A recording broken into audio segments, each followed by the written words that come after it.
Mga kahuan, panoorin ang video na ito upang alamin ang pinaka-latest na balita tungkol sa lagay ng panahon at bagyo. Update today. So itong si Bagyong Krising ay huling namataan sa layong 535 kilometers east ng Huban, Sorsogon. Ito ay may taglay pa rin na lakas na hangin na 55 kilometers per hour at pagbugso na 70 kilometers per hour. At ito ay kumikilos west-northwestward sa bilis na 15 kilometers per hour. So mamaya papakita po natin yung track netong si Bagyong Krising. Samantala, patuloy pa rin ang pag-iral o yung paghila neto ng ni Bagyong Krising ng southwest monsoon, kaya malaking bahagi ng western section ng ating bansa ang makakaranas ng mga pag-ulan mamaya at sa mga susunod na araw. So ano po ba yung inaasahan natin na track netong si Bagyong Krising? So si Krising, inaasahan natin magi-intensify ito into a tropical storm category ngayong araw. At base dito sa ating track, at 2 a.m. ng July 18, 2025, nasa layong 365 kilometers east na siya ng Birac, Catanduanes. Para naman sa ating 48-hour forecast, July 19, 2025, which is Saturday, kung makikita natin, nag-intensify ito into a severe tropical storm category at possible ito tomorrow afternoon or evening.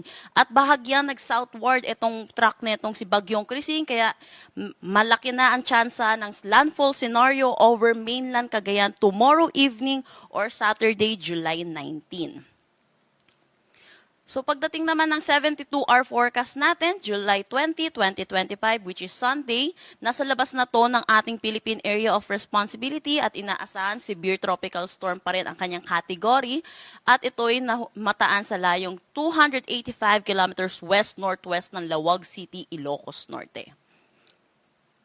Pagdating naman ng 96-hour forecast natin, July 21, 2025, nasa labas na to ng pa rin ng Philippine Area of Responsibility, layong 495 kilometers west ng Calayan, Cagayan. At ito, kung makikita natin, isa na siyang typhoon category. Pero wala naman na itong direktang epekto sa anumang parte ng ating bansa. So dahil dito sa bagyong si Krising, nagdagdag na tayo ng mga tropical cyclone wind signal number 1 at una na dito sa may Cagayan kasama na ang Babuyan Islands, Isabela, northeastern portion ng Aurora, Quirino, Kalinga, eastern portion ng Mountain Province, eastern portion ng Ifugao, northeastern portion ng Nueva Vizcaya, pati na rin ng Apayao. So inaasahan natin, habang papalapit po ng kalupaan itong si Bagyong Krising, ay tataas din po ang mga possible nating magkaroon ng mga tropical cyclone wind signal at ang pinakamataas natin possible nating itaas ay tropical cyclone wind signal number 3. So para naman sa ating weather advisory na nilabas natin kaninang 5 a.m. today, July 17, kung makikita natin, meron po rin epekto itong bagyong si Krising, pati na rin itong southwest monsoon natin. Dito sa eastern section ng ating bansa, ang makakaapekto dito ay itong si Bagyong Krising at pagdating dito sa western section ng bansa natin, ay ito naman ay makakaapekto ang southwest monsoon. At kung makikita din natin dito sa ating mapa ng weather advisory for today, 100 to 200 millimeters of rain ang inaasahan dito sa may Occidental Mindoro, Antique at Negros Occidental. At sa mga color yellow po natin nakikita, 50 to 100 millimeters of rain naman ang ating inaasahan. So iba yung pag-iingat po para sa ating mga kababayan, para sa mga banta na mga pagbaha at mga pagguho ng lupa.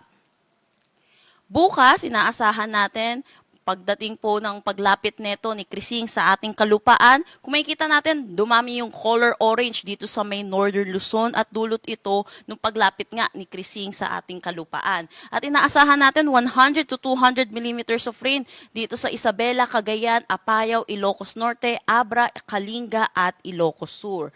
Kung makikita din natin, may mga 100 to 200 millimeters of rain naman tayo, dulot ito ng southwest monsoon sa may Occidental Mindoro, Antique, Negros Occidental at Palawan.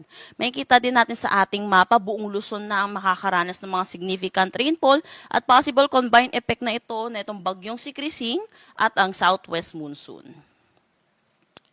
Para naman sa Saturday, naasahan natin 100 to 200 millimeters of rain pa rin dito sa may ilang bahagi ng Northern Luzon at pagdating na rin dito sa may Ilocos Sur, La Union at Pangasinan, Zambales, Bataan, dulot pa rin ito netong southwest monsoon. Dito sa taas ay dulot na itong si Bagyong si Krising.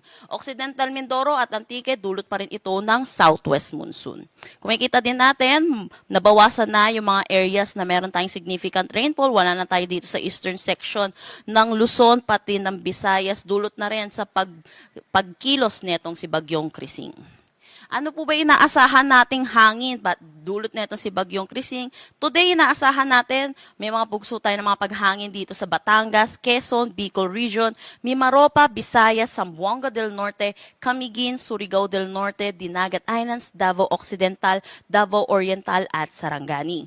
Bukas naman, inaasahan din natin dito sa Bataan, Metro Manila, Calabarzon, Bicol Region, Mimaropa, Visayas, Zamboanga Peninsula, Basilan, Sulu, Tawi-Tawi, Misamis Occidental, Lanao del Norte, Camiguin, Surigao del Norte, Dinagat Islands, Davao Occidental at Davao Oriental. By Saturday, July 19, may mga lakas na hangin pa rin tayong mararanasan dito sa Metro Manila, Central Luzon, Calabarzon, Mimaropa, Bicol Region, Visayas, Zamboanga Peninsula, Misamis Occidental, Lanao del Norte, Camiguin, Dinagat Islands, Davao Occidental at Davao Oriental. So kanina 2 a.m. naglabas tayo ng storm surge warning number 1 para dulot nito si Bagyong Krising at inaasahan natin yung 1 to 2 meters dito sa may Cagayan at Isabela. At inaasahan din natin sa paglapit nitong si Bagyong Krising sa kalupaan natin, dadami pa po yung mga meron tayong storm surge warning. So iba yung pag-iingat sa mga kababayan natin, lalo na sa mga malalapit sa coastal areas.